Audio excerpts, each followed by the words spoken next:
All right, take a second to read the question. So, first of all, 90 is the new 60. But for real, why do orthopedic surgeons like myself like to fix fractures even if you're 90 years old or above? Well, here's the reason.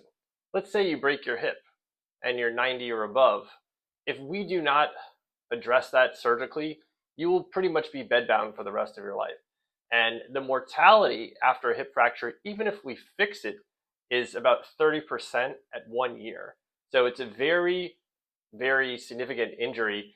And if you don't address it within a reasonable time frame, usually within 1 to 5 days, the morbidity really can go up and you may not even make it out of the hospital. So that's why we still try to fix fractures in individuals over 90. Now, smaller fractures like a finger fracture or even a distal radius fracture, we will be less likely to recommend surgery in that case. But bigger fractures like weight-bearing bones, tibia, femur, hip, we typically do lean towards surgery because we want to get those patients up and moving. If you're in bed, you're more likely to get things like blood clots or pulmonary embolism or pneumonias.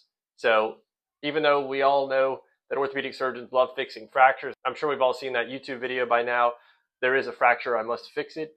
But the reality is that fixing these fractures, especially hip fractures, as early as possible, once the patient is medically optimized, does actually decrease the morbidity and potentially decrease the mortality from some of these injuries. So if you enjoy this type of health information, comment newsletter, and I'll send you a link to sign up for my free weekly newsletter.